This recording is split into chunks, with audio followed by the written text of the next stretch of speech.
Welcome back to Dune Smoke. Today we're going to be cooking with a very popular yet still kind of underrated Mexican soda. We're going to be doing something real cool with it, so keep watching. Alright, here it is, the start of the show. This is soda de sangria. Now, sangria is very popular in Mexican restaurants, taquerias, and in Mexico in general. I grew up with this stuff being around in the house. This is my mom's favorite soda.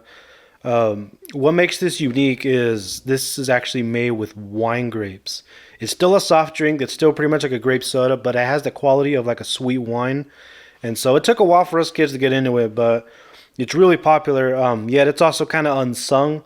And one day I was drinking and I said, you know what? This would make an amazing glaze. And, pairing it with Pasilla Chiles, which is, dried chili that's got the characteristics of like a sweet raisin, which is what pasilla means little raisin. And it resulted into like a Mexican style barbecue sauce that was amazing. All right, folks, so here are the ribs. Now these are baby back ribs. These are also called loin back ribs.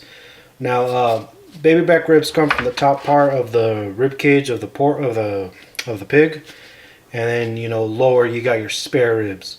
So these are a bit leaner, and they're smaller, so these don't really require too much of a long cooking as you will the spare ribs, or very little trimming has to be done with these.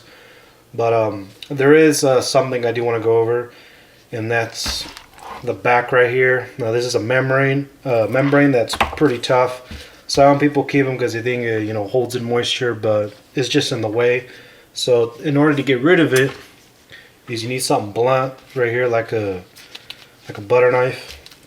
And you just kind of want to lift them up, which helps you out. You can put them this way.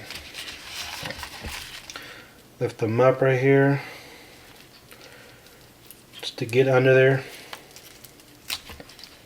Gives you a grip. Sometimes you get a good one, sometimes you don't. And it helps to use a paper towel to grab it because it is slippery.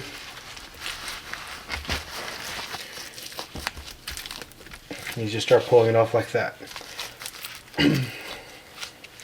Also, when it comes to preparing baby back ribs or ribs in general, you want to make sure that there isn't any bones that are kind of just sticking out here, like this one right here.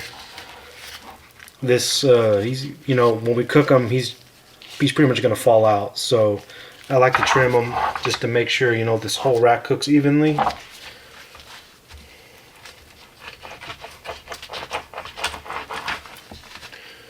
And this is going to be our sacrificial piece right here, and I'll show you what I mean by that later when we cook them. But for now, these ribs are good to go. There's no fat I need to trim, so I'm just going to set them aside, and we're going to get started with our pasilla chili adobo, our glaze, and all that good stuff. Today we're going to be making an adobo with the pasilla chilies. Now, pasilla chilies are these elongated black chilies right here. Pasilla means little raisin because they have like a dark, sweet raisin-like quality to them. However, they do have a bit of heat to them, so we are gonna remove the seeds. But regardless, even with the seeds, they're not necessarily spicy. But say they have more of a there's more of a spice than an ancho.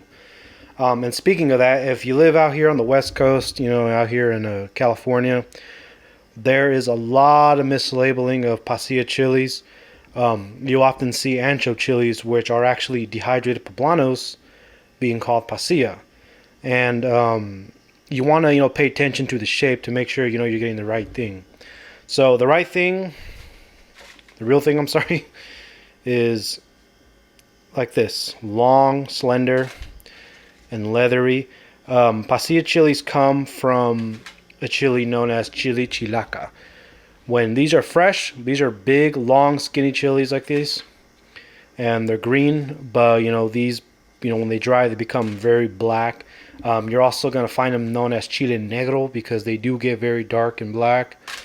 But yeah, so it's crucial that you make sure you're getting the right chili here, because anchos are delicious in this recipe as well, but we're looking for the pasilla because, to me, pasilla, that fruitiness pairs well with the sangria in this here glaze. And you gotta have a hot skillet, dry skillet by the way, no oil or nothing. And you want to toast them just until they're fragrant, making sure you don't burn them. Alright, because these get really bitter when they're burned. I'm already smelling them right now. It's very strong. It's been about 2 minutes. They smell amazing. So I'm gonna take these off.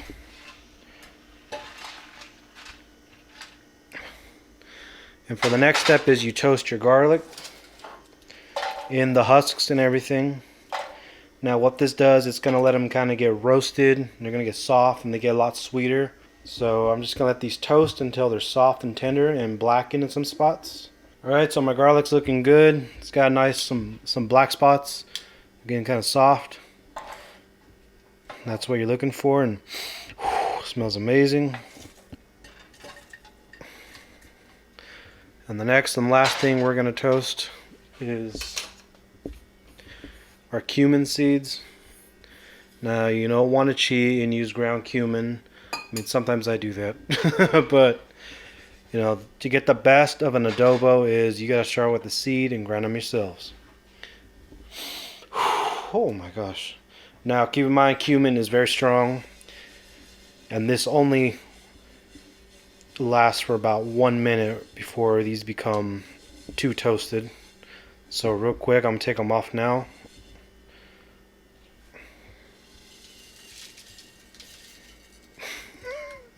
Got them everywhere.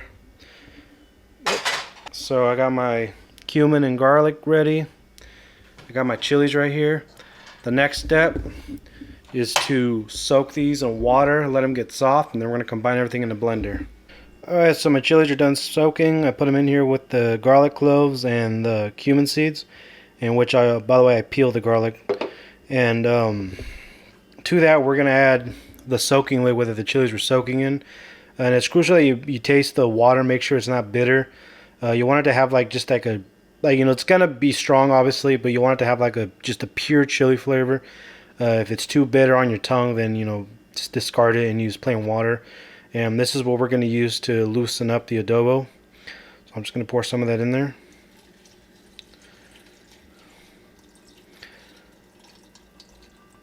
That should be good. So I'm gonna puree this. And I'm going to do that off camera because it's kind of loud. So I'll see you then. Alright, so here it is blended. Nice and smooth. Now the next step is to strain it because you don't want none of that grit in your adobo.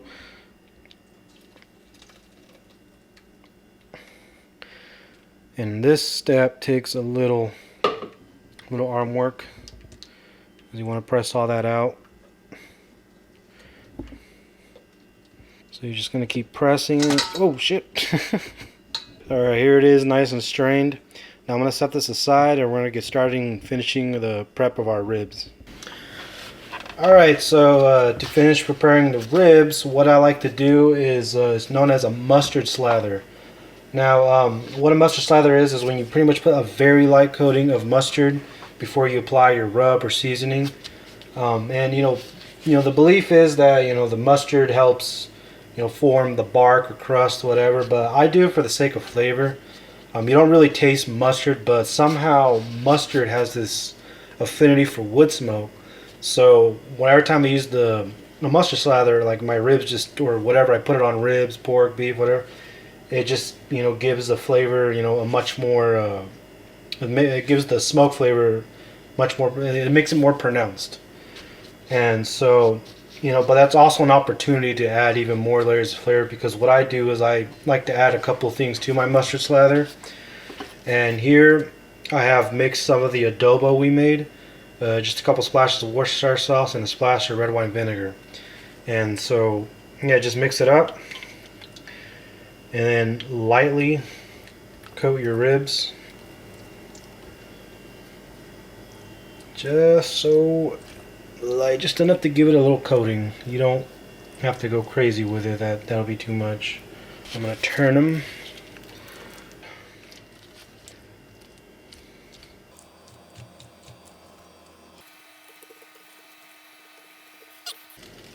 Now this rub is a very simple all-purpose rub.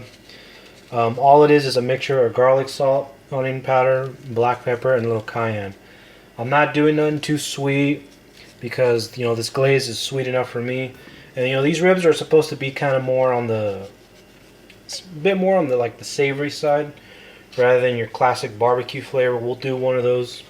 We'll do a recipe for You know, good old fashioned Southern barbecue later down the line. But for now, the star is the Sangria. So I'm just going to use a seasoning that's not too powerful.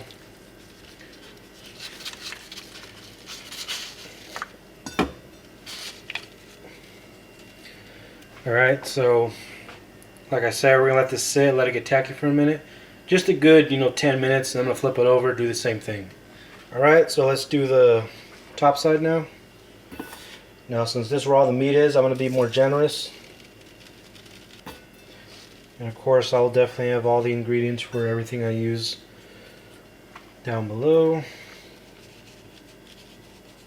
So our ribs are good to go. I'm going to take my gloves off, let these get tacky. Meanwhile, I'm going to go outside and I'm going to show you how I have my grill set up. Okay, so here's my charcoal here preheating.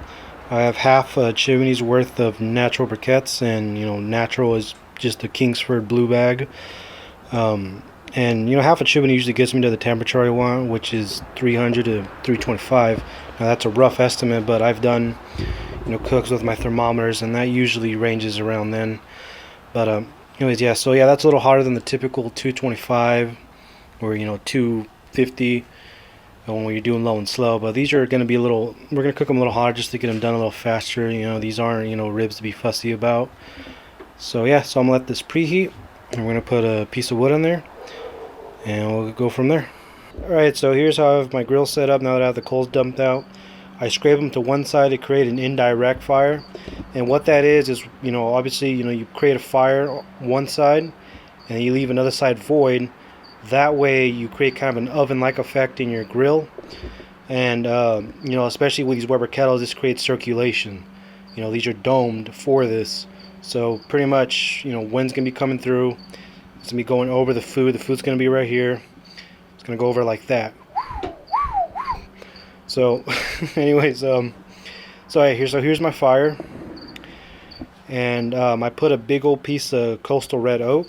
That's the wood I have on hand right now. But, with pork, it's really good to use like an apple, a cherry, and, a pecan. You can go ahead and use stronger woods like hickory, but, you want to tone down. You don't really need a lot of wood, period. This good chunk's going to do me the whole cook. So, yeah. So anyway, so I'm going to let that burn down just a bit more. I'm going to put my grates on.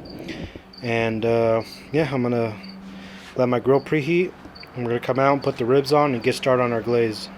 So my grill has been preheating for about 30 minutes. It's time to put these ribs on.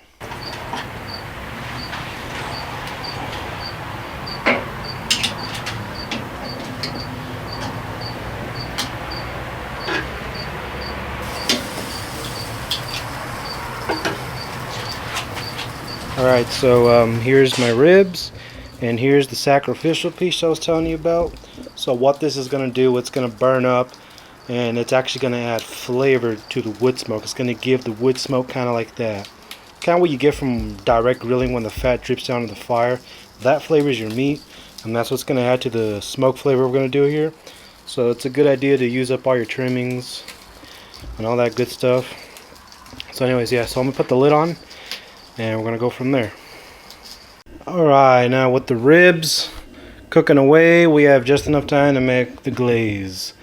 So anyway, so we're going to start with just a good little tablespoon or so of oil to my hot saucepan here at about a medium heat. And to that, I'm going to add some minced garlic and minced onion.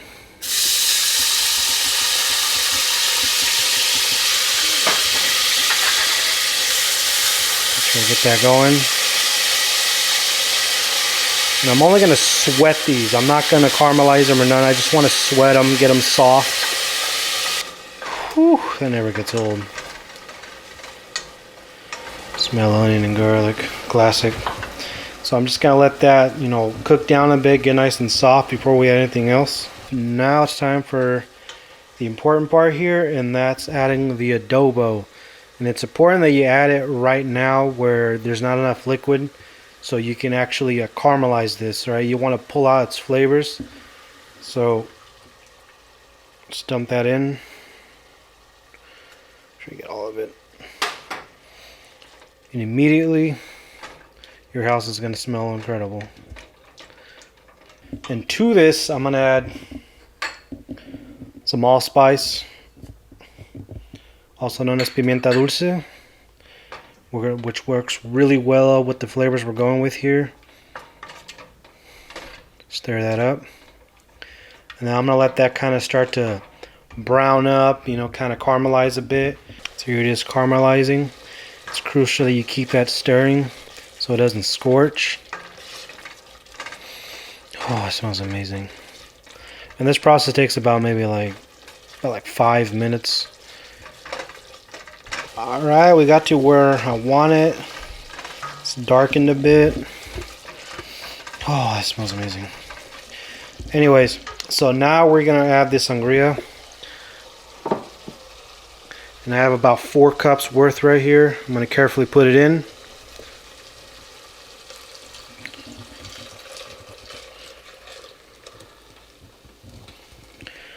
Boom. And we're adding a lot because you want this to reduce and concentrate that flavor. You know, the longer you reduce something, the stronger the flavor is going to be. You're literally just concentrating the flavor into, you know, whatever you're making. So that's why I added quite a bit.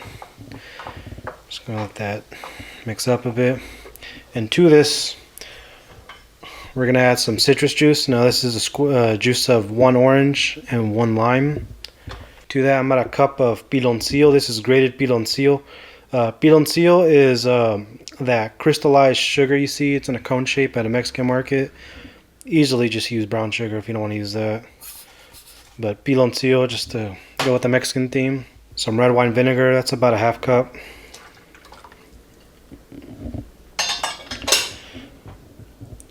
And then to that, I'm going to add tablespoon of tamari, which is just gluten-free soy sauce.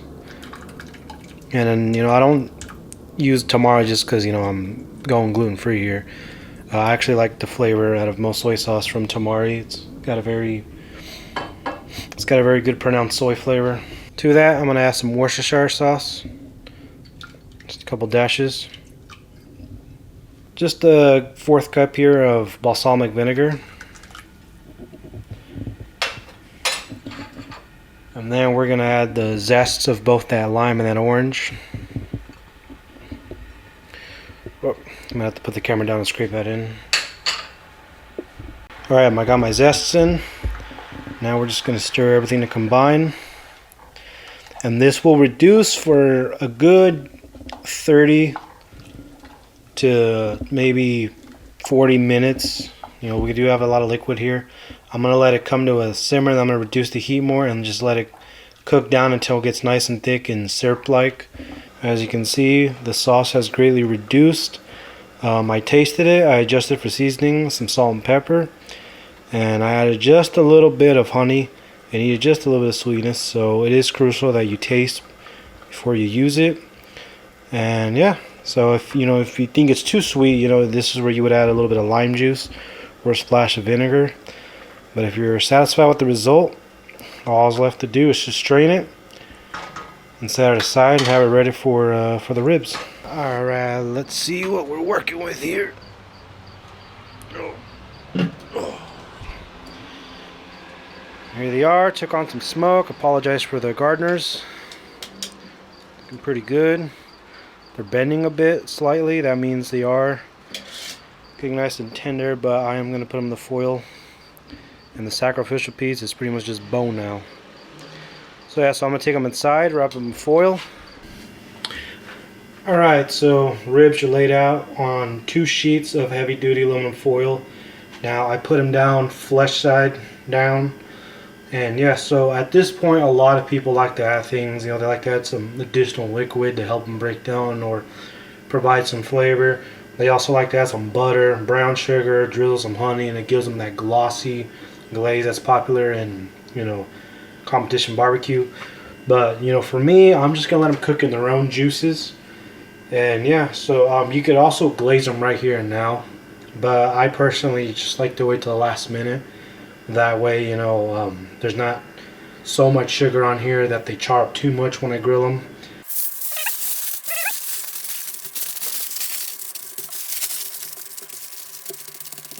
making sure this is really tightly sealed.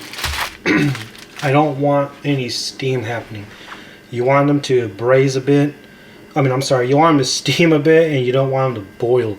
If you have a lot of pockets, especially if you're adding additional liquid, you got some like air pockets, a lot of moisture would, start to boil in here, and that turns out to some pretty nasty results.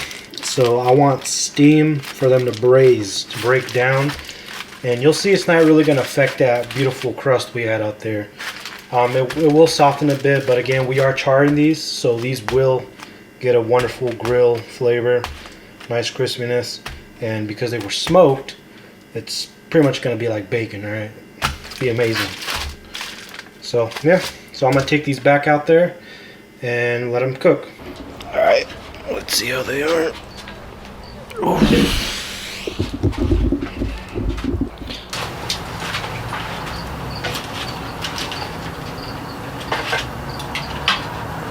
Alright, so let's check how tender these ribs turned out. So it's crucial that you be careful right here. There's a lot of steam in here. It can burn you. Now how I check for tenderness is I just use a metal skewer here. And I just start piercing between the bones. If it slides in, oh yeah, these are tender. If these slide in like butter, you're in business. Make sure you check at all parts. Yeah. Alright. Whew. Man, these smell amazing. So anyway, so all we have to do is let these steam out, air out. I'm going to let the grill get a little hotter, and then we're going to finish these up by charring up and glazing. Alright, so my grill is ready to go for grilling. So you notice I have this still at indirect heat. Alright, this is screaming hot. But over here, it's hot enough to sear, but it's not gonna, overchar. I want to avoid that with these ribs because they're pretty much already cooked. They're very delicate because they're really tender. So I don't want to put them over here where it's too extreme, and then have some of the bones fall out and all that. So trick here is to cook them indirect still, but now they're pretty much gonna be indirect grilling. Boom. Alright, so I'm gonna put the lid on. And I'm gonna put some glaze and we're gonna let them cook.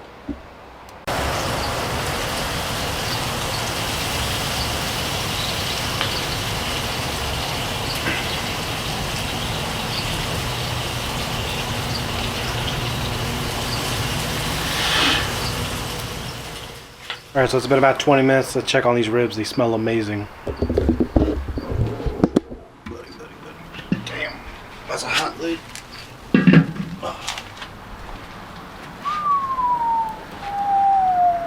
Now that is what I'm talking about. Oh, I can just look at these all day. That is unreal. Little do people know that's made with soda de sangria. Oh man, these look fantastic. Anyways, so I'm just gonna put these on the cutting board. We're about ready to taste them. Alright guys, the moment we've been waiting for. Here they are, Sangria Pasilla glazed ribs, serving for one. Alright, enough talking, let's get tasting. Start in the center.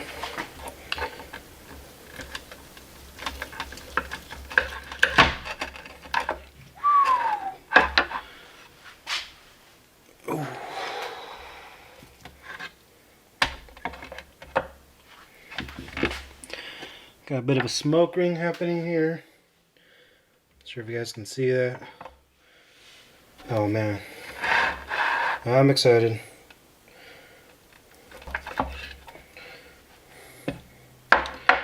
Here's a piece. That's hot.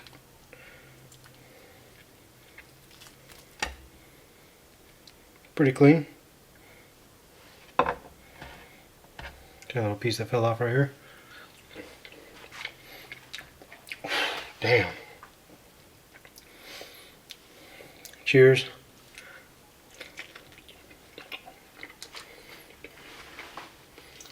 Mmm. Mmm. Mm.